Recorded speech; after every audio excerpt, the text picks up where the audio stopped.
Hey everybody, welcome back to the Spirac. This is Mars here, and today we're going to be talking about Ultimate Spider-Man #1, Incursions. Oh yes, you know what that basically means is that Miles Morales is being drawn right back into the world that he came from. And oh man, this looks like a comic book that you should be reading. Let's go over some of the top things that I've noticed from reading this comic, and I hope that you find this enjoyable too, because, once again, this is a love it or skip it review, and I'm loving it. So the first thing we need to talk right off the bat is that this is a major crossover in the new Ultimate Universe. It's going to be a 5-issue arc, which will have, the Ultimate Spider-Man, as well as Black Panther, X-Men, the Ultimates, and the Wolverine. So basically all the top titles in the Ultimate Universe. To me, some are better than others, but hey, this is what they try to do. This is the crossover. We have to give credit where credit is due. The creative team is going to be written by Dennis Camp and Cody Ziegler. The art will be by John Scott with the main cover by Sara Pichelli. So, and many different variants as always. So far, I like the art from what I've seen, and I think that this is a big plus. Sometimes the art, look, I can't get into the X-Men art. It just, no matter what you say, I just can't get into it. Sorry to say that, okay? But, and, well, also a story. But hey, more power to you guys if you want it. Not knocking everybody, to each their own. So what is the basic premise of this story? All right, because it's setting up the incursions. Basically incursions are when the worlds combine together, universes combine, and of course, one always dies. So like they always say, there can only be one, and in this instance, there will be only one. So in this instance here, we're talking about Miles Morales. He gets a key from the Maker, and the Maker that activates when his sister Billy, his little sister Billy, touches it, and it pulls her into Earth 6160. That's the Ultimate Universe, Ultimate Universe Earth that the Maker created.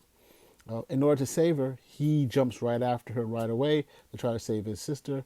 But unfortunately, he gets pulled into the new Ultimate Universe, and he has to start trying to figure out where the heck she is. The funny thing about this whole setup is that it introduces us back again to Spot. From the Spider-Verse comics, the Spider-Verse movies that came out. Highly successful movie, and if you haven't watched it, I think it's one of the best iterations of Miles Morales that you can find. But Spot comes around, and he's getting to use his powers, and it is a wild, wild ride. And I think, once again, it's basically the same Spot, or at least a very similar version to the Spider-Verse movie.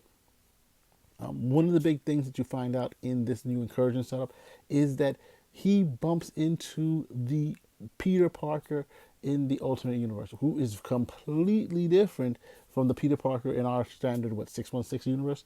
This Peter Parker is married to MJ, and he has a kid, a son and a daughter. And his son is named Venom Spider-Man. It's just crazy. I think it's a name that he heard over for Miles. And his father, he's like, he's got to be in his 30s, so very different type of Spider-Man, very different type of vibe. When they get together, you basically have him showing Spider-Man some new moves. In the same time, Spider-Man, meaning Peter Parker, is getting a little jealous because his son is like so crazy in love with this new Spider-Man. So yeah, it's crazy, the mentor being mentored by his mentee. One of the things we have to talk about too is that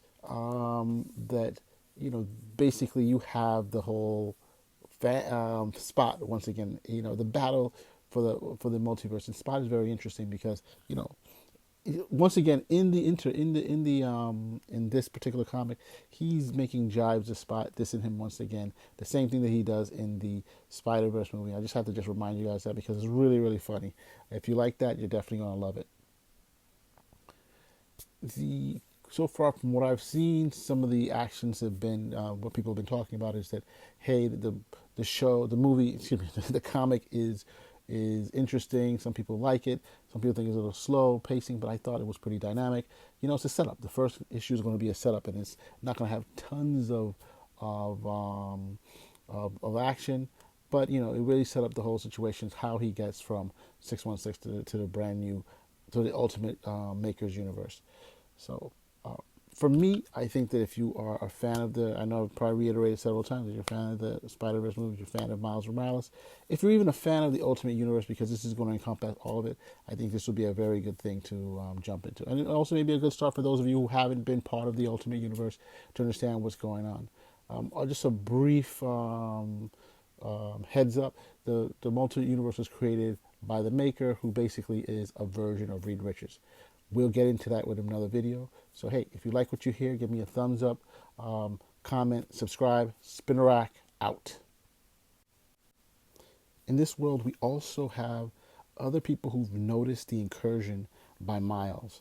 We have S.H.I.E.L.D. Nick Fury's noticed it. This, of course, is the ultimate version of S.H.I.E.L.D. It looks someone who looks like Thanos. I can't say 100% because they don't give his name.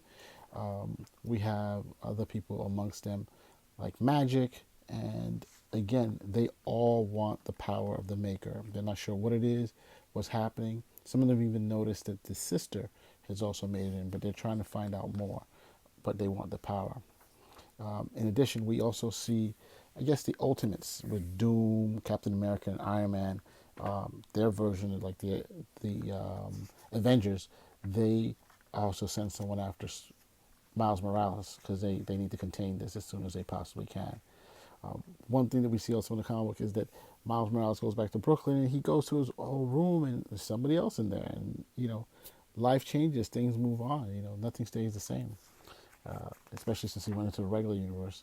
He sees a poster of the Ultimates that brands them as terrorists. They're not your friends, it says. If you see them, say something, which is cool. But on the other hand, it's in graffiti, Ultimates Unite. While he's standing there looking at this particular poster, what happens?